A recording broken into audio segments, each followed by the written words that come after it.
What was that? That is all that went through my mind as I was watching this movie. I don't know what this creature is. I don't know what it's truly capable of. I don't know where it came from. But I do have a theory. And it's a good one. And I'm going to tell it to you today. See, this is a creature that comes from the 2014 movie, It Follows.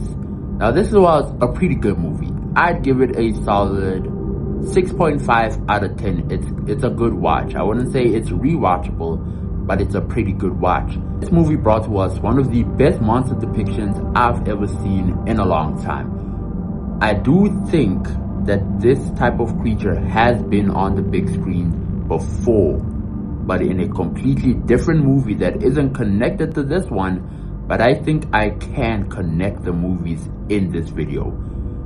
So before I tell you my theory, we are going to talk about what this movie was, the capabilities of this monster, and then the theory. Without further ado, let's get right into it.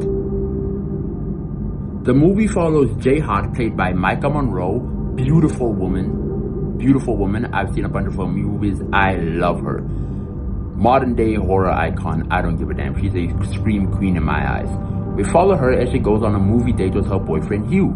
During the movie date, they play a game that they call the trading game, where they have to pick a random person in the crowd and they have to explain why they want to swap lives with that person. During Jay's turn, she points at just a random person in the crowd, and Hugh points them out. She's like, okay, that's who you chose.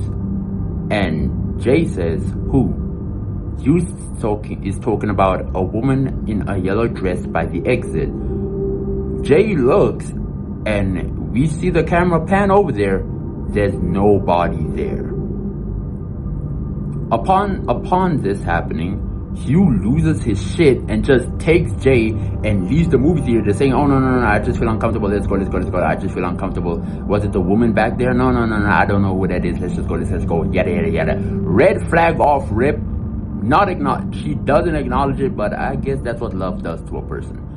So they leave the movie theater. Later on in the movie, not too far ahead, just 10 minutes in, they sleep with each other. They sleep with each other within Hugh's car, in the back seat. After they finish up, Jay is laying in the back seat, chilling, talking to Hugh, thinking that he's listening. He's rummaging within his trunk for God knows what. He goes up from behind her, crawls back over her, and gags her. He took a cloth with some type of drug in it, probably chlorine, closes her mouth and suffocates her, just like that. When she wakes up, she's tied up to a chair, and this is when the movie finally establishes what it is. Hugh explains to her the rules. The rules are simple. It will follow you. It will always walk, but it will catch up to you. It does not stop. It does not sleep. It can come from you from any direction. It can come in the form of anyone. It can be a stranger, and it can be someone you know, but it will always walk. Those are the rules, and he shows her this person. I mean, just look at this picture. Could you imagine being tied to a chair and they telling you this nonsense, saying, oh yeah, if that person touches you, you're going to die. And you're just looking at this person in the distance walking towards you. This is terrifying. This is terrifying on a whole different level. I loved this. Now, throughout the entire movie, she's just getting pursued in every way, shape, or form. It comes at her as a granny at her school. Generally, I don't know how it did it, but I think it crawled through a window, because from what we've seen, I don't think it can walk through walls. It comes at her as a granny at her school, and you just see this old lady walking through the courtyard. No one is looking her way at it, because the only people that can see this thing are the people that have been infected in the past. So no one can see this old lady walking towards this woman in the courtyard of her college. She runs away from the college. It comes to a house, breaks the window. It comes in as this woman with mascara, like a mouth guard. She has a tit hanging out. I'm not gonna show that. Disheveled hair, and she's pissing herself all over the floor, just walking towards her. Terrifying. It comes again as this insanely tall person. This person looked damn near. Put them in the NBA. This person looked tall as heck. and it just came up from behind one of her friends walking towards her. It came at the beach as a random brunette woman. It came as a random child as well, crawling through a crawl space. It came as a man, just a naked man standing on top of a roof. It was terrifying. Throughout the entire movie, this thing was just moving towards it. It was the most terrifying thing I've ever seen. It was so cool though. So cool. So cool. Now, the only way to get rid of this thing is to pass it on to someone else through sex. But she doesn't want to pass it on through sex. Like, no, that's weird. She tries different ways to get rid of it. So she tries to ignore it. Doesn't work. She tries to shoot it in the head. Doesn't work.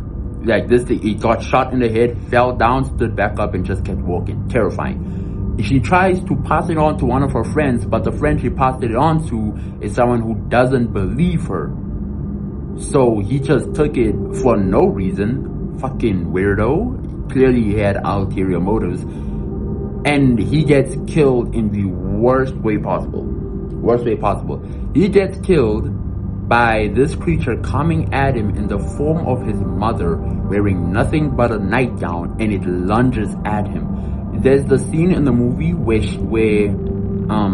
Jay sees it going towards his house, runs in to try and save her, goes into the hallway, and she just looks at it knocking on his door, and it turns and looks at her, and it goes back to knocking because it doesn't want her right now. It wants her friend. It's affecting her friend, and it just lunges at him in the form of his mother and assaults him. He gets assaulted by his mother, basically. That's how he dies.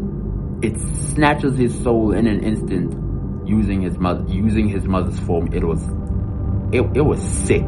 Whoever directed this movie, sick. They try to kill it in a swimming pool by shooting it into the pool, shooting its head twice and drowning it. Doesn't work. Nothing is working. It does not want to die. This thing is relentless. It cannot be killed.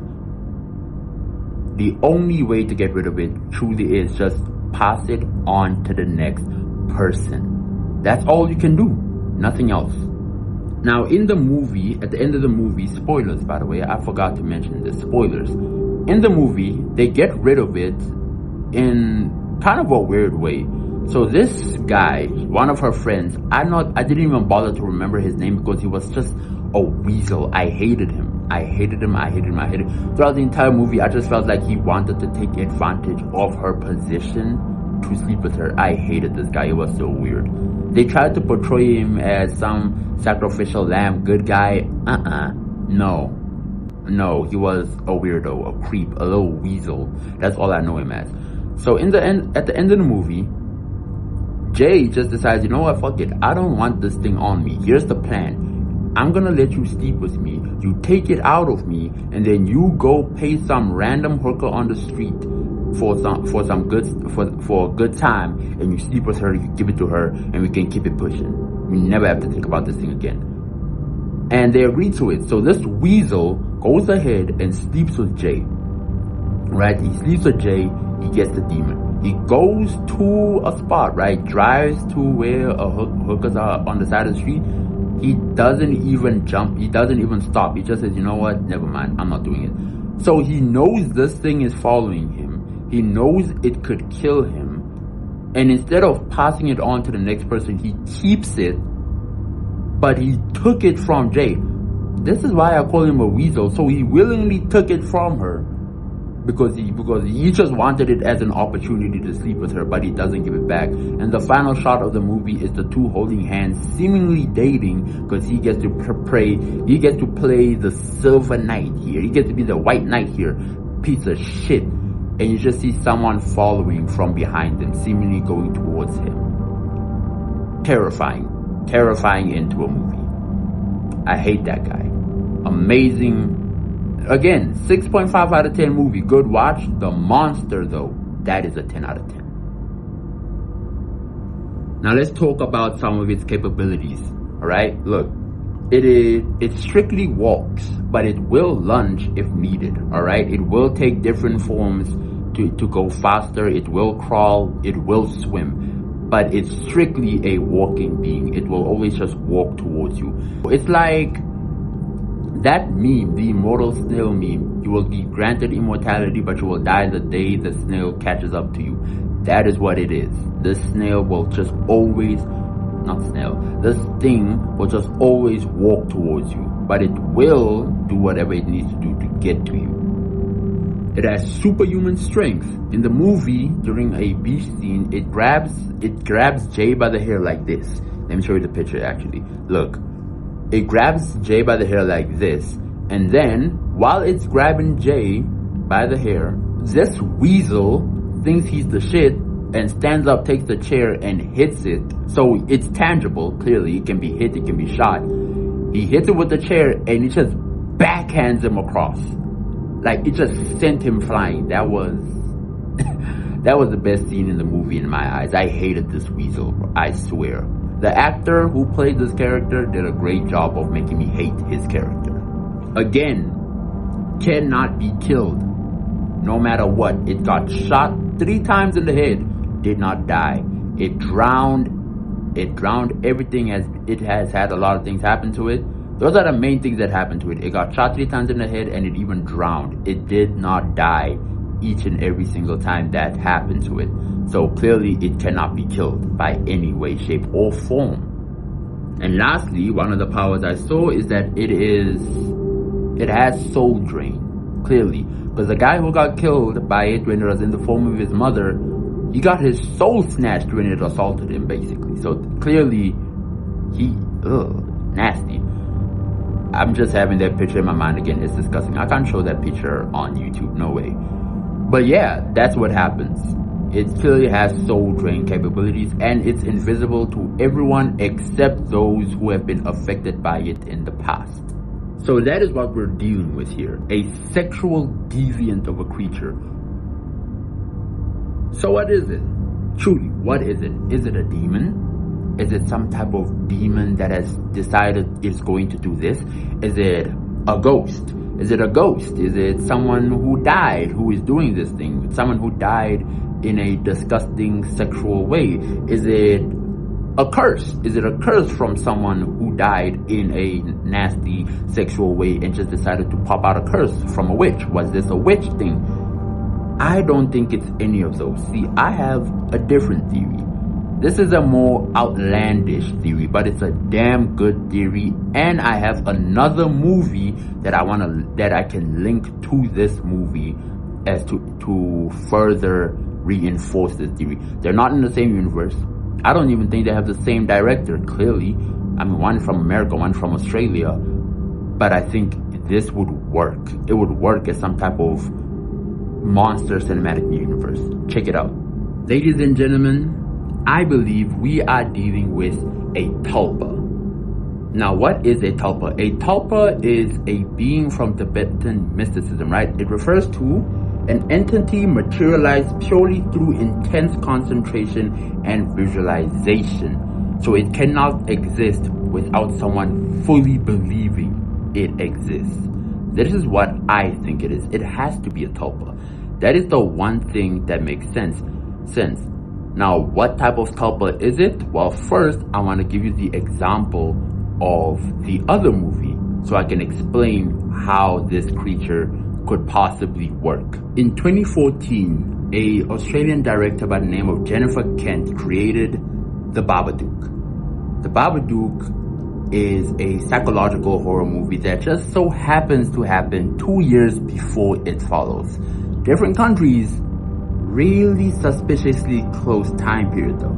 Now listen, in The Babadook, right, the entity within it is called The Babadook. Now the entity is an entity that is an allegory for grief, depression, and trauma. It attaches to unprocessed pain and resentment that a person tries to ignore. That is what The Babadook is. And many people have theorized that The Babadook is a tulpa. I got this theory. I learned this from my inspiration for these type of videos, for the type of videos I'm making, Zaffy. All right, cool guy. Check out his content. Amazing guy. So the Babadook is a tulpa, and that is what I think this entity within It Follows could truly be, a tulpa.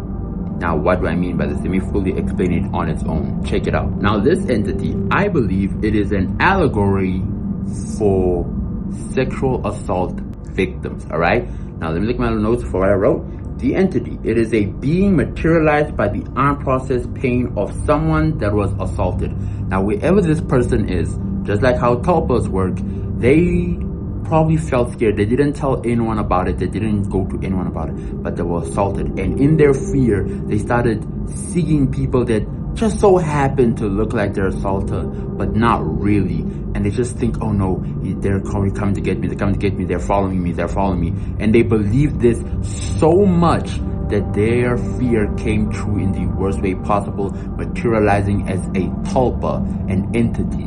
It arrives to them and it attaches to them. It follows them and it plans to kill them by assaulting them one last time. It is sickening. All right? So that is what I believe it is. I believe it is the unprocessed pain of someone who was assaulted. Now, why does it spread through sex? Other than the fact that it was assaulted, I believe, other than the fact that it could have came from someone who was assaulted, I believe the reason why it spreads through sex is because that counts as assault.